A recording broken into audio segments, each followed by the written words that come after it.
Barzillai of Gilead came down from Rogelim to cross the Jordan River with King David, and sent him on his way home. Barzillai was a very old man, 80 years old. He had given the king food and other things when David was staying at Mahanaim. Barzillai could do this because he was a very rich man. David said to Barzillai, "Come across the river with me. I will take care of you if you will live in Jerusalem with me."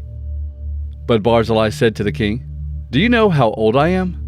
Do you think I can go with you to Jerusalem? I am 80 years old. I am too old to tell what is bad or good. I cannot taste what I eat or drink, or hear the voices of men and women singers. Why should you want to be bothered with me? I don't need any of the things that you want to give me. I will cross the Jordan River with you. Then please let me go back so that I can die in my own town and be buried in the grave of my father and mother. But here is Kimham. Take him back with you as a servant, my lord and king. Do whatever you want with him." The king answered, "Kimham will go back with me. I will be kind to him for you. I will do anything for you." The king kissed Barzillai and blessed him. Barzillai went back home, and the king and all the people went across the river. The king crossed the Jordan River to Gilgal.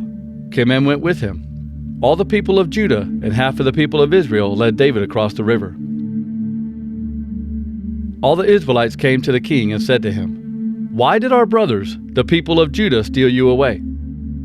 Why did they bring you and your family back across the Jordan River with your men?"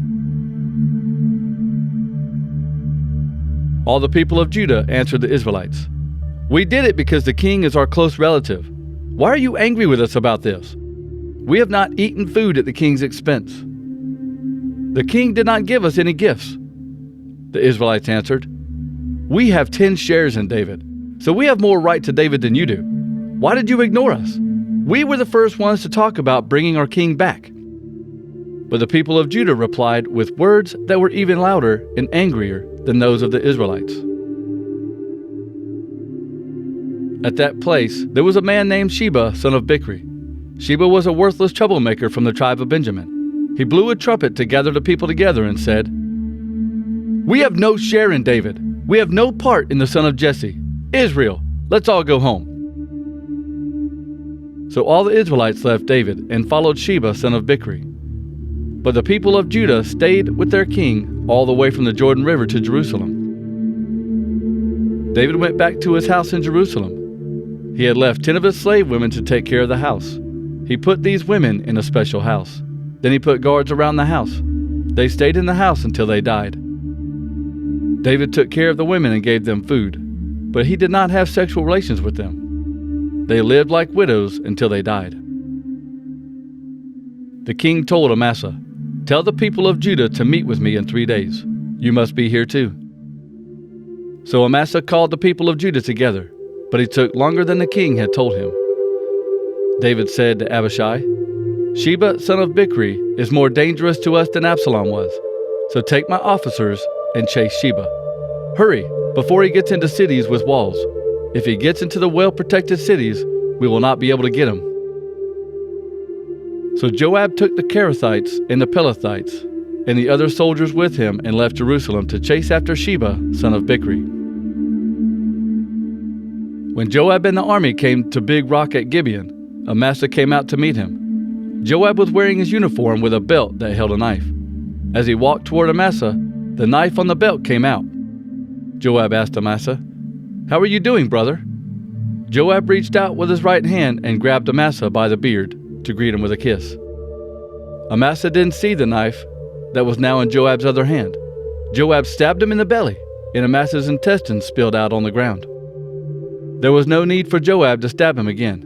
He was already dead. Then Joab and his brother Abishai resumed the chase after Sheba, son of Bichri. One of Joab's young soldiers stood by Amasa's body and said, "All of you who support Joab and David, let's follow Joab." Amasa was there in the middle of the road, lying in his own blood.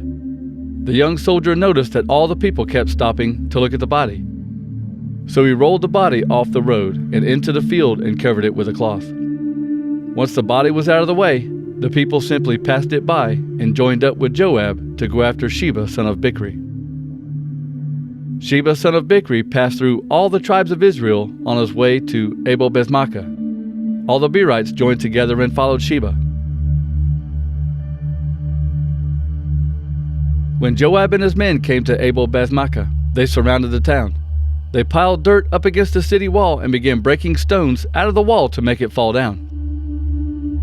But there was a very wise woman in the city who shouted out to them and said, "Listen to me! Tell Joab to come here. I want to talk with him." Joab went to talk with the woman. She asked him, "Are you Joab?" Joab answered, "Yes, I am." Then the woman said, "Listen to me." Joab said, "I'm listening."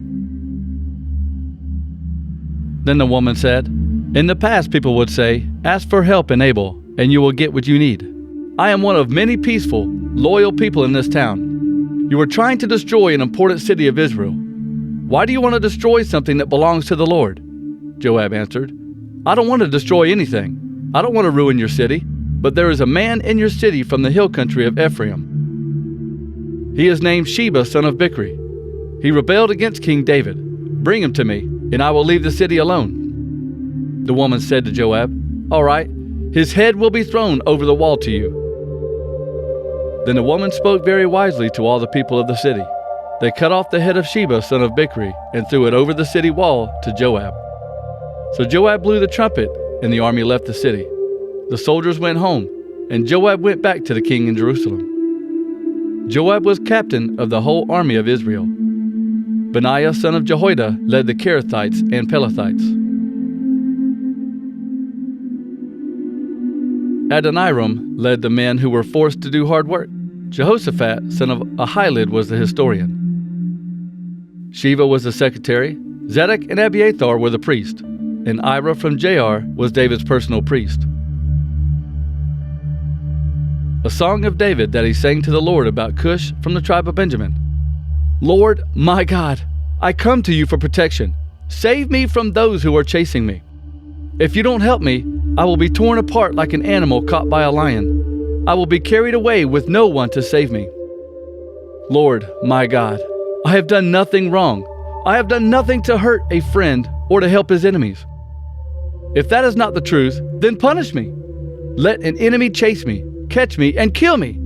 Let him grind me into the dirt and put me in my grave. Lord, get up and show your anger. My enemy is angry. So stand and fight against him. Get me the justice that you demand. Gather the nations around you and take your place as judge. Lord, judge the people. Lord, judge me. Prove that I am right and that I am innocent. Stop those who do evil. Support those who do good. God, you are fair. You know what people are thinking. God helps people who want to do right, so he will protect me. God is a good judge. He always condemns evil. If the wicked will not change, then God is ready to punish them. He has prepared his deadly weapons. His sword is sharp. His bow is strung, drawn back, and ready to shoot its flaming arrow. The minds of the wicked are full of evil. They are pregnant with wicked plans which give birth to lies. They dig a pit to trap others, but they are the ones who will fall into it.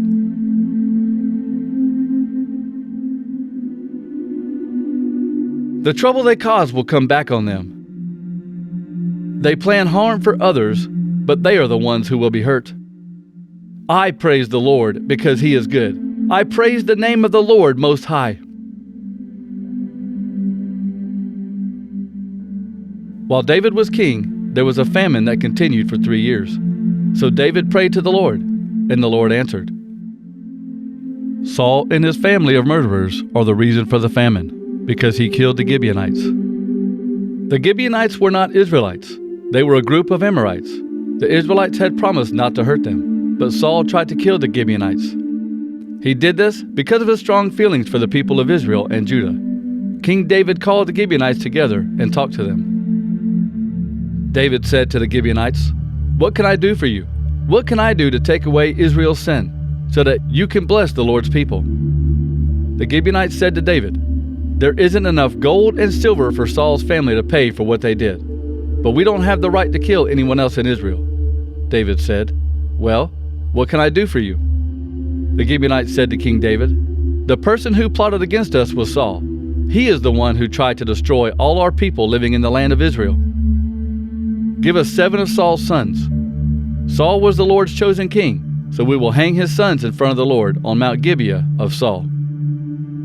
Then King David said, "All right, I will give them to you." But the king protected Jonathan's son Mephibosheth. Jonathan was Saul's son, and David had made a promise in the Lord's name to Jonathan, so the king did not let them hurt Mephibosheth. David gave them Armoni and Mephibosheth. These were the sons of Saul and Rizpah. Saul also had a daughter named Merab, who was married to Adriel, son of Barzillai, from Maholah. David took the 5 sons of Merab and Adriel. David gave these 7 men to the Gibeonites, who then brought them to Mount Gibeah and hanged them in front of the Lord. Those 7 men died together in the spring, during the first days of the barley harvest. Rizpah, the daughter of Aiah, took a mourning cloth and put it on the rock. That cloth stayed on the rock from the time the harvest began until the rains came. Rizpah watched the bodies day and night. She protected them from the wild birds during the day and the wild animals at night. People told David what Saul's slave woman Rizpah was doing.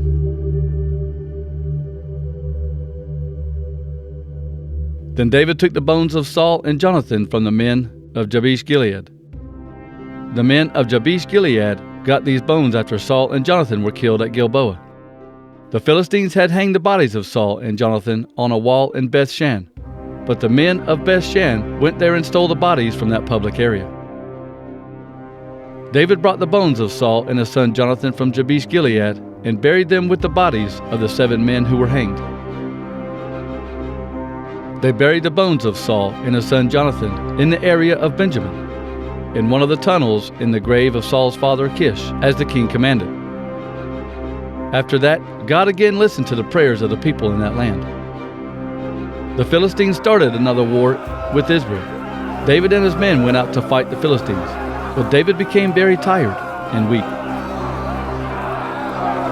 Ishbi-benob was one of the giants. His spear weighed over 7 pounds. He put on new armor and thought he would be able to kill David. But Abishai, son of Zeruiah, killed this giant Philistine and saved David's life. Then David's men made him a promise that he would not go out to battle anymore. They said, "If you do, Israel might lose its brightest leader." Later, there was another battle with the Philistines at Gob. Sibbecai the Hushite killed Saph, another one of the giants. Later, there was another battle at Gob against the Philistines. Elhanan, the son of Jair-Oregim from Bethlehem, killed Lami, the brother of Goliath from Gath. His spear was as big as a post. There was another battle at Gath. There was a very large man who had 6 fingers on each hand and 6 toes on each foot. He had 24 fingers and toes in all. This man was also one of the giants. This man challenged Israel and made fun of them, but Jonathan killed this man. This was Jonathan, the son of David's brother Shimei. All 4 of these men were giants from Gath. They were killed by David and his men. Later, the Israelites went to war with the Philistines at the town of Gezer. At that time, Sibbecai from Husha killed Sippai, who was one of the sons of the giants. So those Philistines became like slaves to the Israelites. Another time when the Israelites fought against the Philistines, Elhanan, son of Jair, killed Lami. Lami was Goliath's brother. Goliath was from the town of Gath. Lami's spear was very big and heavy.